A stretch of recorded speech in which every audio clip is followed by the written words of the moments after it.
आज की हमारी क्लास है एसिड बेस एंड सॉल्ट्स पे। तो हम पहले एसिड और बेस को समझ लेते हैं कि किस तरीके से हमें इनको डिफ्रेंशिएट करना होता है और एसिड्स की क्या क्या प्रॉपर्टी होती हैं, एसिड्स कैसे बनते हैं। तो सबसे पहले हम एसिड को और बेस को देख लेते हैं कि इन दोनों के अंदर डिफरेंस क्या होता है या इनकी प्रॉपर्टीज़ क्या होती हैं, कैरेक्टरिस्टिक्स क्या होते हैं। तो एसिड जो होते हैं, जो सबसे हम प्रिमिटिव क्लासिफिकेशन जिसको कह सकते हैं, उसके अंदर हम इसको सॉर इन टेस्ट लिखते हैं। तो ये थोड़े सॉर इन टेस्ट होते हैं। तो हमारे पास बेस जो होते हैं they are bitter in taste, तो ये कड़वे होते हैं, बिटर इन टेस्ट। तो ये पहली क्लासिफिकेशन होगी। अगर आप इसके अंदर एग्जांपल लेना चाहते हो तो आप एसिटिक एसिड को यहाँ पे देख सकते हो कि अगर आप एसिटिक एसिड को यूज़ करते हो जो कि विनेगर से एक्सट्रैक्ट होता है, तो उसको आप देखोगे कि उसका सॉर इन टेस्ट होगा, वो खट्टा होगा टेस्ट के अंदर। और बिटर इन टेस्ट के अंदर हमें ये वैसे टेस्ट तो नहीं करने चाहिए, लेकिन आप देखो KOH हो गया, यहाँ भी आप और एग्जांपल्स लिख सकते हो। दूसरी जो प्रॉपर्टी होती है, लिटमस पेपर जो होता है उसको जो एसिड्स होते हैं वो रेड के अंदर चेंज कर देते हैं कि उसका कलर जो होता है। लिटमस होती क्या है कि हम एक डाई को यूज़ करते हैं जो कि एक ऑर्गेनिक डाई होती है, कि लाइकन से हम उनको एक्सट्रैक्ट करते हैं, तो ये पर्पल कलर की डाई होती है। तो होता क्या है कि लिटमस को जैसे ही हम एसिडिक मीडियम के अंदर या एसिडिक सॉल्यूशंस के अंदर डिप करते हैं तो वो रेड कलर के हो जाते हैं। दूसरी तरफ बेस जो होते हैं वो लिटमस को ब्लू कर देते हैं। तो आप इसको इस तरीके से भी लिख सकते हो कि लिटमस पेपर को रेड कर देते हैं या लिटमस पेपर को ब्लू कर देते हैं, या आप इसको ये भी लिख सकते हो कि जो ब्लू लिटमस होता है, ब्लू लिटमस है, उसको ये रेड के अंदर चेंज कर देते हैं। और ये क्या करेंगे कि रेड लिटमस को ब्लू कर देंगे। तो ये एक और क्वेश्चन बन सकता है कि अगर आपसे पूछा जाए कि रेड लिटमस को एसिड के अंदर, अगर एसिडिक सोल्यूशन के अंदर हम डिप करते हैं तो क्या रिजल्ट होगा, तो उसके अंदर कोई चेंज नहीं आएगा अगर रेड लिटमस होगा तो ये थोड़ी सी क्लासिफिकेशन थी। तो बेसिस जो होते हैं इनके अंदर एक और प्रॉपर्टी होती है कि ये सोपी भी होते हैं। सोपी, तो सोपी मतलब कि जैसे हम साबुन को यूज़ करते हैं तो उस तरीके का टच अपीयरेंस इनके अंदर हमें आता है। तो हम इसके लिए लिटमस को यूज़ कर रहे हैं, litmus is the best method to use. तो और भी मेथड्स हम इंडिकेटर्स के अंदर स्टडी करेंगे। तो यहाँ पे हम यहाँ पे एक कैल्शियम ऑक्साइड की एग्जांपल भी ले सकते हैं, ठीक है। तो ये हमारी पहली जो क्लासिफिकेशन होती है कि acids are sour in taste, bases are bitter in taste. तो एसिड क्या करते हैं, लिटमस को रेड के अंदर चेंज कर देते हैं, मींस कि ब्लू लिटमस होगा तो उसको रेड के अंदर चेंज कर देंगे। तो ये एक बेसिक क्लासिफिकेशन है। फिर हम देखते हैं कि एसिड्स एंड बेसिस आपस में एक दूसरे के अगेंस्ट काम करते हैं, एक साथ काम करते हैं। तो अगर आप देखो, एसिड जो होते हैं, एसिड हमारी बॉडी के अंदर भी प्रोड्यूस होते हैं। जैसे हमारे डाइजेशन के लिए स्टमक के अंदर जो एसिड सिक्रीट होता है दैट इज हाइड्रोक्लोरिक एसिड। तो जैसे ही आप देखो कि अगर आप कोई भी खाना खाते हो, उसके बाद क्या होता है कि हमारी स्टमक जो होती है उसको डाइजेस्ट करने के लिए क्या करती है कि HCl को सिक्रीट करती है। तो यही अगर एक्स्ट्रा सिक्रीशन हो जाती है हमारे पास, अगर ये एक्स्ट्रा सिक्रीशन हो जाती है HCl की, तो हमारे पास क्या होता है कि हमें एसिडिटी की प्रॉब्लम हो जाती है। एसिडिटी की प्रॉब्लम हो जाती है कि ऑसोफिगस के अंदर बर्निंग इफेक्ट्स वगैरह आ जाते हैं, तो उसको हम एसिडिटी कह देते हैं। तो देखो आप कि जब अब एसिडिटी को कंट्रोल करने के लिए हम जो दवाई यूज़ करते हैं उनको हम एंट एसिड कहते हैं। तो एंट एसिड का मतलब क्या है कि ये एसिड के अगेंस्ट एक्शन करेंगी। तो इससे हमें रिजल्ट क्या मिलता है, अगर आप इसको देखोगे तो एंटासिड्स की ज़्यादातर बेसिक कंपोजिशन जो होती है, या तो हम मैग्नीशियम हाइड्रोक्साइड को यूज़ करते हैं, अगर आप देखोगे इनो वगैरह हो गई, या आप देखो डाइजीन वगैरह हो गई। तो उसके बाद मैग्नीशियम बाइकार्बोनेट भी यूज़ करते हैं। तो आप देखो दोनों ही एंटासिड्स की तरह यूज़ होती हैं। तो इससे हमें ये पता चलता है कि ये जो हमने बेस को यूज़ किया as a antacid, extra secretion of acid के अगेंस्ट, तो इससे हमें ये पता लगता है कि acids are opposite to bases. तो यहाँ से हमारे हमारे पास क्या इंफॉर्मेशन आई, acids are opposite to bases. तो आगे हम देखते हैं, तो हमारे पास बेसिस की भी क्लासिफिकेशन होती है। तो बेसिस को भी अगर हम आगे स्टडी करते हैं तो आप देखो कि जो बेसिस हमारे पास, जो बेस वाटर के अंदर सॉल्युबल होते हैं, उनको हम क्या कहते हैं, those are known as alkalis. तो एल्कलीज क्या हो गए बच्चे, जो भी हमारे पास बेस होगा, जो भी वाटर सॉल्युबल होंगे, उनको हम एल्कलीज कहेंगे। तो एल्कलीज जो बनते हैं ज़्यादातर कौन से बेसिस होंगे उनके अंदर, जैसे आप देखो NaOH, ये एक एल्कली मेटल से बना हुआ, ठीक है, बेस है जो वाटर सॉल्युबल है, इसलिए हम इसको एल्कलीज कह सकते हैं। उसके बाद हमारे पास कैल्शियम हाइड्रोक्साइड आ गया, ठीक है। उसके बाद हमारे पास मैग्नीशियम का हाइड्रोक्साइड आ गया। तो ये देखो ज़्यादातर एल्कलीज के अंदर होता क्या है कि या तो एल्कली मेटल जो कि फर्स्ट ग्रुप के अंदर होते हैं, या हमारे पास एल्कली अर्थ मेटल से ये बेसिस बने होते हैं, उनके हाइड्रोक्साइड्स होते हैं। तो जैसे ही हम इनको, अगर कोई भी बेस होगा, अगर वो वाटर सॉल्युबल है तो हम उसको एल्कली कह सकते हैं। तो इससे हमें ये पता लगता है कि ऑल एल्कलीज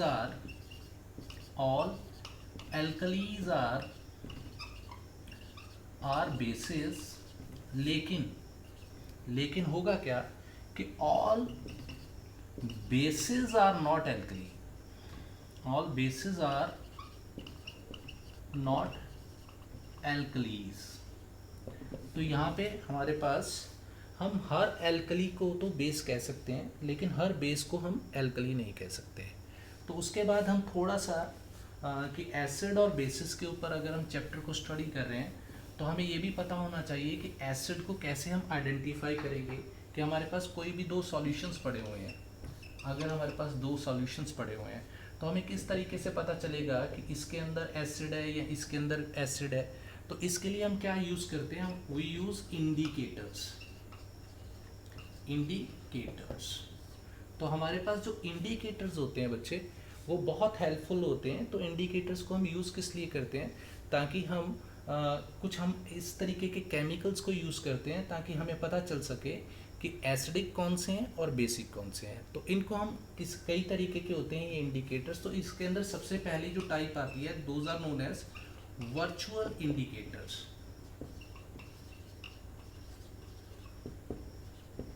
तो वर्चुअल इंडिकेटर्स भी अगेन दो टाइप्स के होते हैं।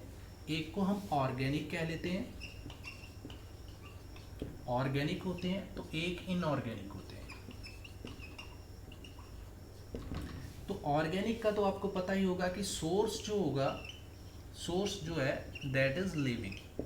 तो इनऑर्गेनिक के अंदर सोर्स जो होता है दैट इज नॉन लिविंग। तो इस बेस पे हम जो इसकी क्लासिफिकेशन है वो करते हैं। तो पहले हम ऑर्गेनिक जो वर्चुअल इंडिकेटर्स हैं, तो वर्चुअल इंडिकेटर्स में आपको बता दूं कि जो कलर चेंज के साथ, जिनको हम देख के पहचान सकते हैं कि इनके अंदर कलर चेंज हुआ है। जैसे आप लिटमस की बात करते हो, तो लिटमस को हमने किस तरीके से यूज़ किया था कि अगर वो ब्लू को रेड कर रहा था तो हम कह रहे थे कि ये जो सॉल्यूशन है दैट इज़ एसिडिक। तो अगर वो रेड को ब्लू कर रहा था तो इसका मतलब हमें पता चल रहा था कि वो कौन सा है, कि वो देखने से ही पता चल जाता है। तो वो जो देखने से पता चल जाते हैं उनको हम वर्चुअल इंडिकेटर्स कहते हैं। तो virtual indicators are again of two types, कि ऑर्गेनिक हो गए और इनऑर्गेनिक हो गए। तो हम पहले ऑर्गेनिक को स्टडी करेंगे। तो हमारे पास जो ऑर्गेनिक इंडिकेटर्स होते हैं, ऑर्गेनिक वर्चुअल इंडिकेटर्स हैं, ऑर्गेनिक वर्चुअल इंडिकेटर्स जो है हमारे पास, सबसे पहला आ जाता है हमारे पास लिटमस। तो लिटमस जो है ये क्यों ऑर्गेनिक है, क्योंकि ये एक्सट्रैक्ट कहाँ से होता है बच्चे, ये एक्सट्रैक्टेड होता है फ्रॉम लाइकेंस।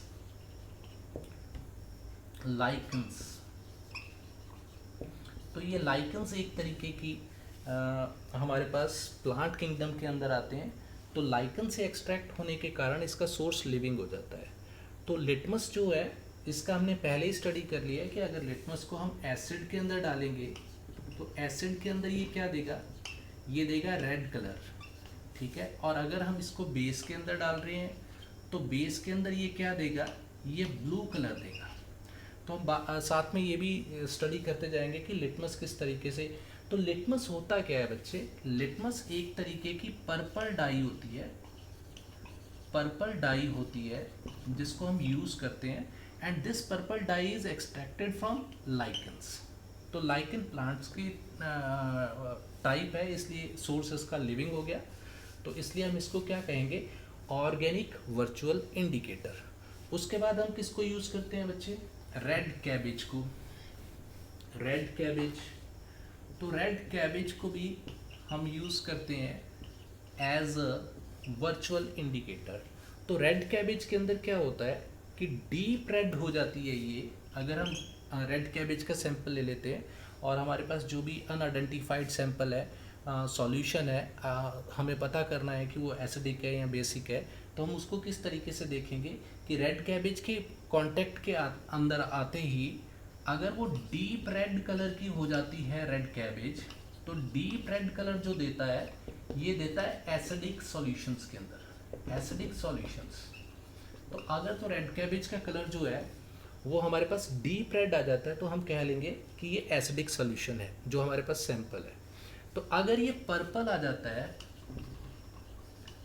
पर्पल कलर हो जाता है रेड कैबेज का, तो हम इसको कहेंगे कि ये न्यूट्रल सॉल्यूशन है। तो न्यूट्रल कौन से सॉल्यूशंस होते हैं जो ना तो एसिडिक होंगे ना बेसिक होंगे। तो यहाँ पे न्यूट्रल का भी हमें आइडेंटिफिकेशन हो जाती है। और अगर ये ग्रीन हो जाती है तो हम कह लेंगे कि ये बेसिक सॉल्यूशन है। तो इसका मतलब हम पहला तो हमने लिटमस को as a organic virtual indicator use किया। तो अभी भी देखो हम कलर से ही पता कर रहे हैं कि अगर डीप रेड कलर हो गया तो हमें पता चल जाएगा कि एसिडिक सॉल्यूशन है, क्योंकि रेड कैबेज भी लिविंग सोर्स है इसका, ठीक है। लिविंग ऑर्गेनिजम्स के अंदर आते हैं, प्लांट्स के अंदर आते हैं। तो इसलिए हम क्या करेंगे कि इसको भी ऑर्गेनिक वर्चुअल इंडिकेटर के अंदर यूज़ करेंगे। फिर उसके बाद आते हैं हमारे पास ब्लैक बेरीज। फिर हम ब्लैक बेरीज को यूज़ करते हैं, ब्लैक बेरीज को यूज़ करते हैं। तो ब्लैक बेरीज क्या करते हैं कि अगर तो रेड कलर की हो जाती हैं, ये रेड कलर शो करती हैं ये एसिडिक सॉल्यूशंस के अंदर। तो हमारे पास एसिडिक सॉल्यूशंस के अंदर ये क्या करती हैं कि रेड कलर शो करती हैं और डार्क ब्लू हो जाती हैं, डार्क ब्लू कलर शो करती हैं, या वायलेट कलर आप लिख सकते हो, वायलेट कलर शो करती हैं ये बेसिक के अंदर। तो हमें पता चल जाएगा कि अगर हमें घर पे ही आइडेंटिफिकेशन करनी हो, वैसे तो आप करना मत, अगर हमें घर पे ही आइडेंटिफिकेशन करनी हो तो अगर आपके पास ब्लैक बेरीज का सैंपल है या रेड कैबेज है, तो आप क्या करोगे, कोई भी चीज़ है जिसका आपको पता चलना है कि हम ये एसिडिक है या बेसिक है, तो अगर आप ब्लैक बेरीज आपके पास प्रेजेंट है तो आप क्या करोगे कि अगर एसिडिक सोल्यूशन होगा तो आपको ब्लैक बेरीज जो है वो रेड कलर की शो हो जाएंगी। तो इससे आपको पता चल जाएगा कि जो भी सोल्यूशन का सैंपल था हमारे पास वो एसिडिक है। तो अगर वो डार्क ब्लू या वायलेट कलर शो करती हैं तो हम उसको बेसिक सोल्यूशन कहेंगे। फिर हम चेरीज़ को भी यूज़ करते हैं, चेरीज़। तो चेरीज़ के अंदर क्या होता है बच्चे, जो चेरी यूज़ करते हैं, तो चेरी भी एक तरीके का ऑर्गेनिक वर्चुअल इंडिकेटर होता है। तो चेरीज़ जो होती हैं ये भी रेड कलर शो करती हैं एसिडिक सॉल्यूशंस के अंदर, ठीक है। रेड कलर शो कर रही हैं ये एसिडिक सॉल्यूशंस के अंदर, और पर्पल कलर शो कर रही हैं बेसिक सॉल्यूशंस के अंदर। तो बेसिक सॉल्यूशंस के अंदर ये क्या करेंगी, पर्पल कलर शो करेंगी। तो उसके बाद हम रोज पेटल्स को भी यूज कर सकते हैं। तो हमारे पास ये ऑर्गेनिक वर्चुअल इंडिकेटर्स की टाइप्स है, ठीक है। तो हमारे पास रोज पेटल को भी हम देख लेते हैं, रोज पेटल्स। तो जो रोज फ्लावर होता है उसके पेटल्स को हम यूज कर लेते हैं। तो रोज पेटल जो होते हैं ये ब्लू कलर शो करते हैं, ब्लू कलर शो करते हैं किसमें, बेसिक सॉल्यूशन के अंदर, ब्लू कलर शो करते हैं ये बेसिक सॉल्यूशन के अंदर, ठीक है। उसके बाद हम टर्मरिक को भी यूज करते हैं, यानी कि हल्दी। तो हल्दी आपको पता है पीली होती है, अगर किसी कपड़े पे दाग लग जाएगा और आप उसको वॉश करने की कोशिश करोगे तो हल्दी का पीला रंग नहीं जाएगा। जैसे ही आप उसके अंदर साबुन लगाओगे तो उसका कलर जो है वो रेड हो जाएगा। तो साबुन जो होता है वो बेसिक होता है। तो इसका मतलब क्या है कि ये रेड कलर शो करेगी जब बेसिक मीडियम होगा, ठीक है। जब बेसिक मीडियम होगा तो ये कौन सा कलर शो करेगी, ये रेड कलर शो करेगी। फिर हमारे पास ऑर्गेनिक वर्चुअल इंडिकेटर से हम इनऑर्गेनिक वर्चुअल इंडिकेटर्स को स्टडी करते हैं। इनऑर्गेनिक वर्चुअल इंडिकेटर्स तो किस तरीके से ये काम करते हैं, तो इसके अंदर हम तीन को यूज करते हैं। वन इज फिनॉल, तो इसकी स्पेलिंग आप एक बार देख लेना, फिनोफिथिलीन होती है। फिनॉल और थैलिक एसिड को मिला के बनाते हैं हम, आगे जाके आप 12th के अंदर स्टडी करोगे। फिनोफिथिलीन को यूज करते हैं। फिर हम मिथाइल ऑरेंज को यूज करते हैं, ठीक है। फिर हम मिथाइल रेड को यूज करते हैं।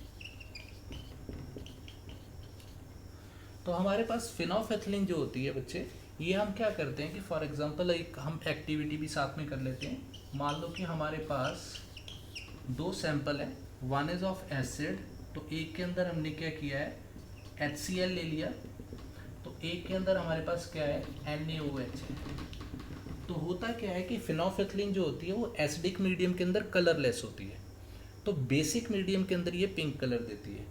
तो जैसे ही आप देखो कि अगर मुझे कहा जाए कि इस एसिड को न्यूट्रलाइज करना है, तो मुझे क्या करना होगा कि फिनोफिथिलीन के 3-4 ड्रॉप्स जो है एसिड के अंदर मैं डाल दूंगा, जिसके बाद मैं क्या करूंगा कि धीरे धीरे बेस को इसके अंदर ऐड करना शुरू करूंगा, ड्रॉप बाय ड्रॉप।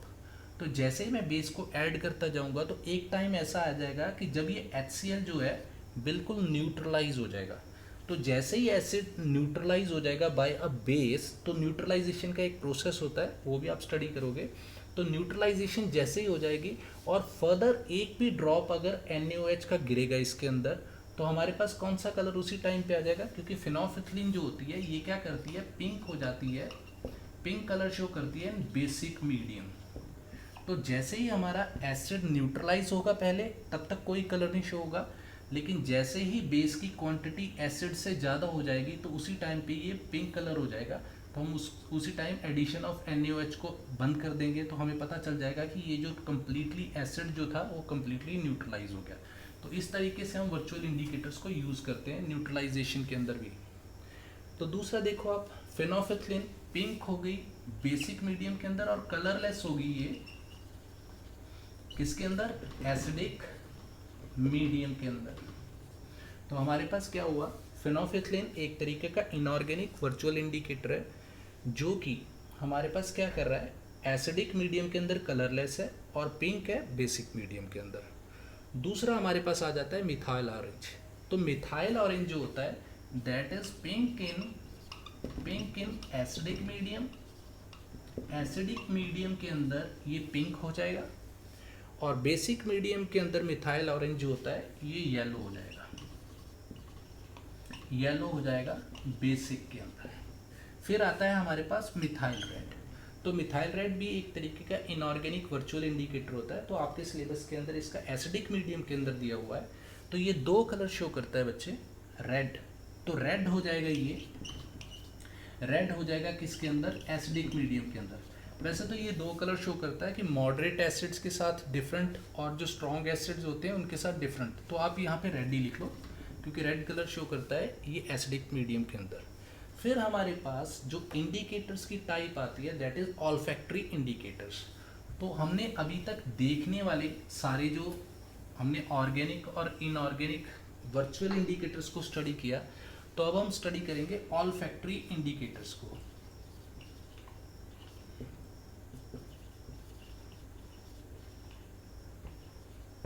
तो ऑल्फैक्टरी इंडिकेटर्स जो होते हैं बच्चे हमारे पास, इनके अंदर हम क्या करते हैं कि कोई भी चीज़ होती है, जैसे हम सैंपल यूज़ कर रहे हैं, उसको हम सूंघ के या स्मेल करके पता कर लेते हैं कि अगर तो स्मेल है या नहीं है, तो फिर हमारा उसी के बेस पे ऊपर रिजल्ट होता है। जैसे हम अनियन को यूज़ कर सकते हैं, अनियन को यूज़ कर सकते हैं। तो अगर आपके पास अनियन है तो आप उसके पीसेस कर लो, छोटे छोटे स्लाइसेस कर लो, ठीक है।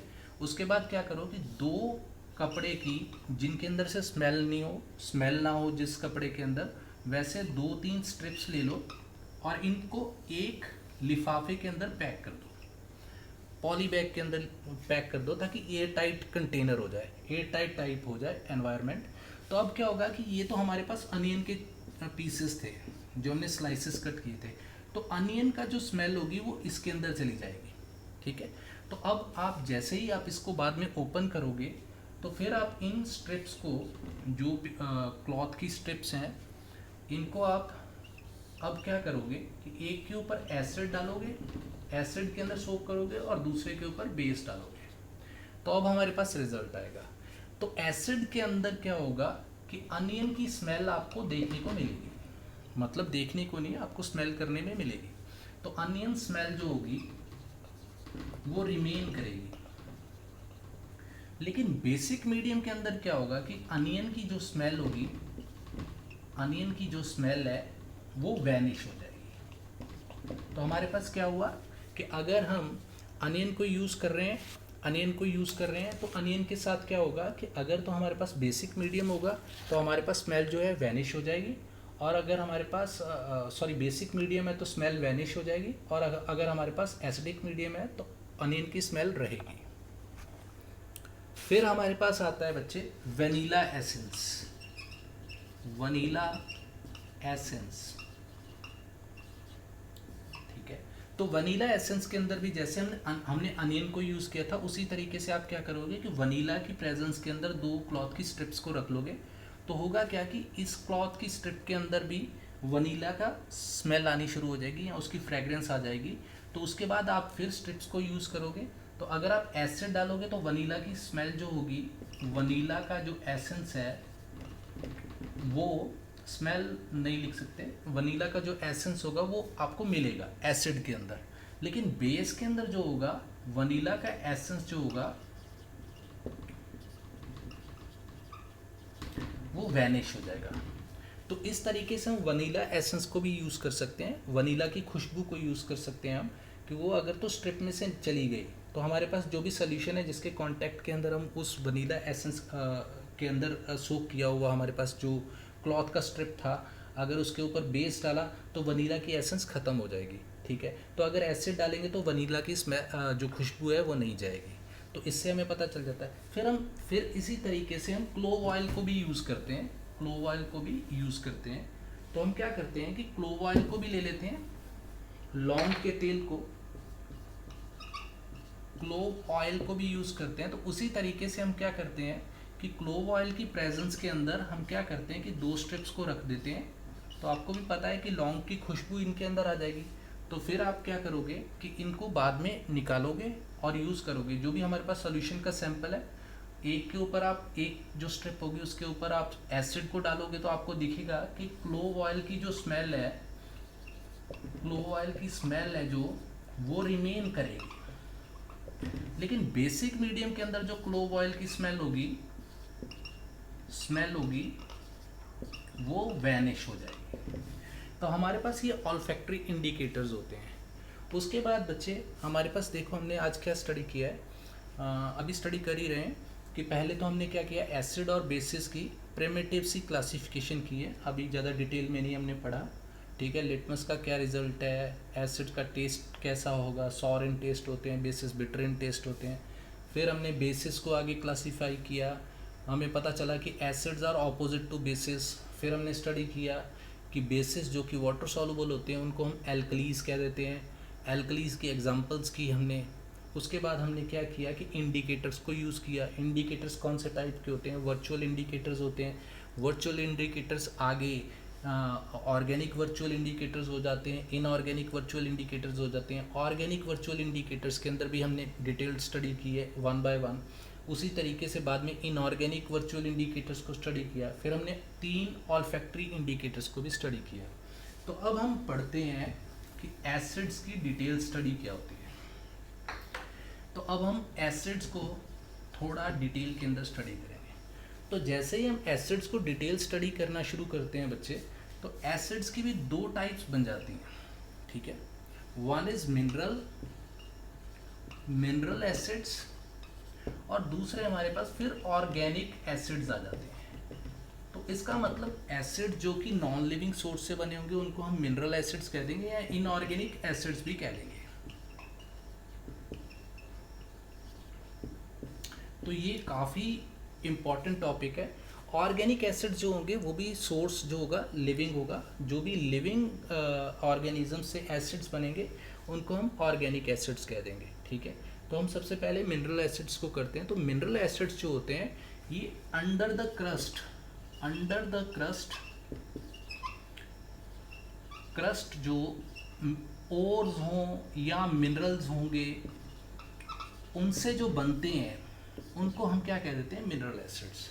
तो इसके अंदर क्या होता है कि हम इनको एक्सट्रैक्ट कहाँ से करते हैं, obtained from under the crust. तो हमारे पास अर्थ क्रस्ट के नीचे से ये मिलते हैं हमें, तो हम इनको मिनरल एसिड्स कहते हैं। तो मिनरल एसिड्स की एग्जांपल मैं आपको दे दूं, जैसे ये काफ़ी स्ट्रॉन्ग एसिड्स होते हैं। फॉर एग्जांपल आपने नाम सुना होगा HCl का, हाइड्रोक्लोरिक एसिड, H2SO4 का, ये भी एक तरीके का मिनरल एसिड है। उसके बाद HNO3 का, ये भी एक तरीके, एक H3PO4 का, फॉस्फोरिक एसिड का, nitric acid, sulphuric acid, HCl, hydrochloric acid. तो इनकी क्या होता है कि ये बहुत ही ज़्यादा स्ट्रॉन्ग एसिड होते हैं। अगर आप इनको कंसनट्रेटेड फॉर्म के अंदर ले लोगे या इनके साथ कोई एक्सीडेंटली आपके हाथ पे गिर जाएगा या किसी के भी कांटेक्ट के अंदर आ जाते हैं, तो ये क्या करते हैं कि सीवियर बर्निंग वगैरह हो जाती है और इनसे ब्लिस्टर्स भी हो जाते हैं, छाले पड़ जाते हैं हाथों पे। तो अगर ये कंसनट्रेटेड फॉर्म के अंदर है तो ये काफ़ी डेंजरस होते हैं, तो इनसे दूर रहना चाहिए। ठीक है, तो दूसरे टाइप के जो एसिड्स होते हैं वो तो हम काफ़ी यूज़ भी करते हैं अपनी लाइफ के अंदर। तो ऑर्गेनिक एसिड्स को थोड़ा डिटेल के अंदर कर लेते हैं। तो ऑर्गेनिक एसिड्स जो होते हैं हमारे पास, आगे जाके हम मिनरल एसिड्स के ऊपर भी ज़्यादा फोकस करेंगे। तो ऑर्गेनिक एसिड्स जो होते हैं इनके ऊपर एक नंबर का क्वेश्चन बहुत इंपॉर्टेंट बन जाता है कि ऑर्गेनिक एसिड के एक्सट्रैक्ट कहाँ से हो रहे हैं। सबसे पहले हमारे पास आता है एसिटिक एसिड। तो हमने इसकी पहले भी बात की है, ये कहाँ से, इसका सोर्स लिविंग होगा, ऑर्गेनिक एसिड है। तो ये एक्सट्रैक्ट कहाँ से हो रहा है, एक्सट्रैक्टेड फ्रॉम विनेगर।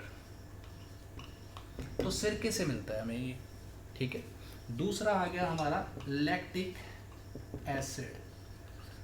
तो लैक्ट जो वर्ड होता है ये मिल्क के लिए यूज़ होता है, तो इसलिए हम यहाँ पे लिख सकते हैं कि एक्सट्रैक्ट, इसका सोर्स क्या होगा, ये सौर मिल्क से बनता है, सौर मिल्क से बनता है। तो ये एक एक नंबर का क्वेश्चन आ सकता है कि लैक्टिक एसिड हमें कहाँ से मिलता है, हम कहाँ से एक्सट्रैक्ट करते हैं।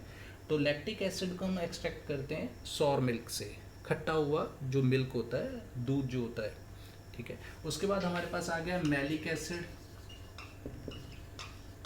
तो मैलिक एसिड कहाँ से एक्सट्रैक्ट करते हैं, फ्रॉम एप्पल्स। तो it is extracted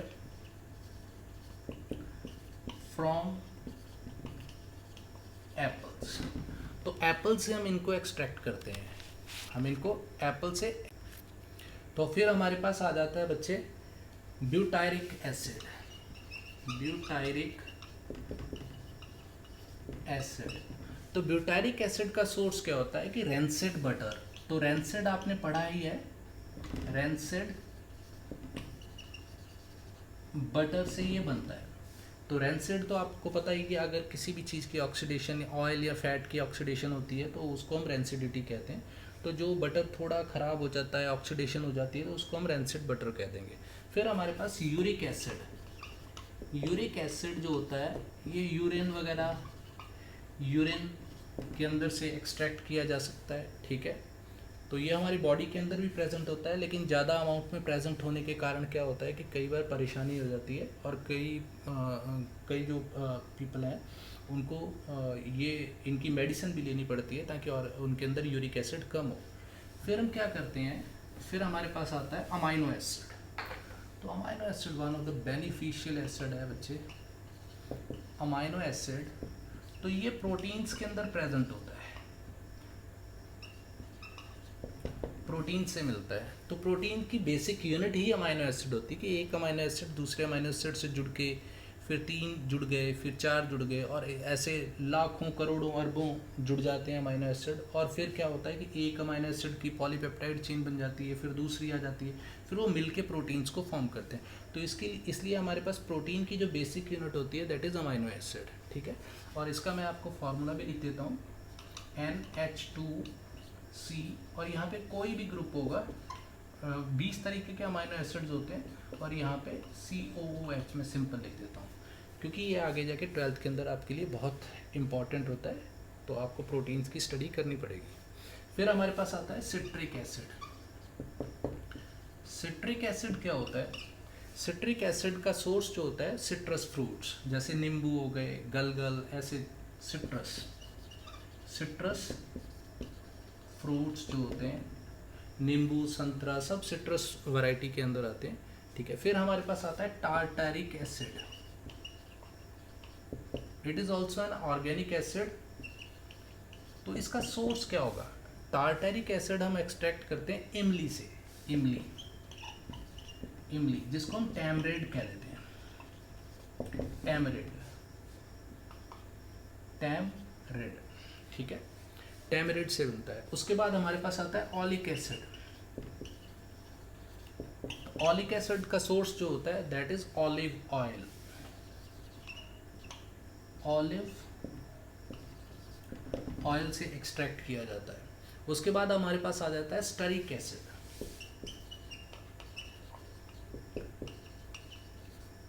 steric acid, तो स्टरिक एसिड जो होता है ये हमें मिलता है सोप से, तो या आप कह सकते हो फैट से, फैट एग्जैक्ट वर्ड होगा, फैट से मिलता है, क्योंकि फैट से ही हमारे सोप्स वगैरह बनते हैं। तो स्टरिक एसिड मैंने क्यों कह दिया सोप से, क्योंकि आप देखोगे सोडियम स्टरेट जो होता है उससे ही हमें सोप की फॉर्मेशन करते हैं, ठीक है। फिर हमारे पास आता है ऑक्सैलिक एसिड। तो ऑक्सैलिक एसिड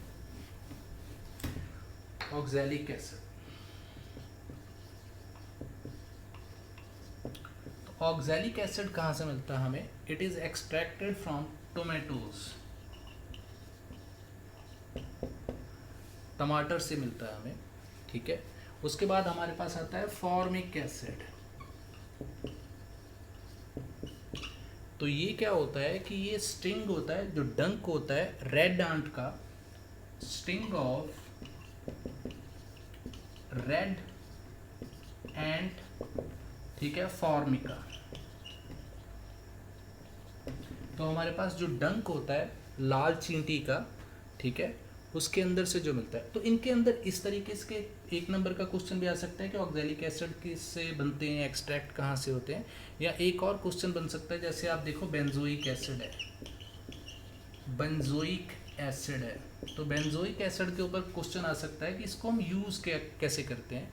तो हम इसको यूज़ करते हैं as a food preservative, use करते हैं हम एज अ फूड प्रिजर्वेटिव, कि खाने की चीज़ों को बचाने के लिए हम इसको यूज़ करते हैं, ठीक है। उसके बाद जो हमारा टॉपिक आता है बच्चे, क्योंकि हम प्रॉपर्टीज़ ऑफ एसिड्स और बेसिस को स्टडी करने से पहले हम क्या करते हैं कि कंसंट्रेशन जो होती है एसिड्स की, उनके ऊपर थोड़ा सा स्टडी करते हैं कि कंसंट्रेशन ऑफ एसिड क्या होती है। तो कंसंट्रेशन ऑफ एसिड क्या होती है बच्चे? अगर हम रेशो देखें किसके साथ देखते हैं? हम नॉर्मली वाटर के साथ देखते हैं कि ratio of water plus acid, मैं यहाँ पे प्लस नहीं लिखता, मैं एंड लिख देता हूँ, कि वाटर और एसिड की रेशो देखते हैं। तो अगर हमारे पास एसिड की मात्रा या क्वांटिटी काफ़ी ज़्यादा है वाटर के कंपैरेटिवली, तो हम उसको क्या कहेंगे? अगर ये एसिड बहुत ज़्यादा है अगर हमारे पास क्वांटिटी वाटर से, तो हम इसको क्या कहेंगे? कंसंट्रेटेड, ठीक है। और दूसरे केस के अंदर हमारे पास क्या हो जाएगा कि हम डाइल्यूट सॉल्यूशंस किनको कहते हैं? जिनके अंदर हमारे पास पानी की मात्रा जो होती है बहुत बहुत बहुत बहुत ज़्यादा होती है एसिड के मुकाबले, तो हम उनको क्या कह देंगे? डाइल्यूट। तो इसका मतलब क्या होगा कि जैसे ही आपके सामने अगर मैं 2 एसिड्स की बात करता हूँ, मैं कह रहा हूँ कि कंसंट्रेटेड HCl है और दूसरा डाइल्यूट HCl है, तो आपको कंसनट्रेटेड और डाइल्यूट से क्या पता चलेगा कि कंसनट्रेटेड के अंदर HCl जो एसिड है उसकी क्वांटिटी बहुत ज़्यादा है एज़ कम्पेरेटिव टू वाटर, ठीक है। तो ये काफ़ी डेंजरस होते हैं। तो डाइल्यूट के अंदर क्या होता है कि वाटर की क्वांटिटी जो होती है एज़ कम्पेरेटिव टू एसिड्स काफ़ी ज़्यादा होती है, तो इसलिए हम इनको डाइल्यूट कहते हैं। तो इसके बाद हमारा जो टॉपिक शुरू होता है बच्चे, that is properties of acids, तो वो हम नेक्स्ट क्लास के अंदर करेंगे। Thank you.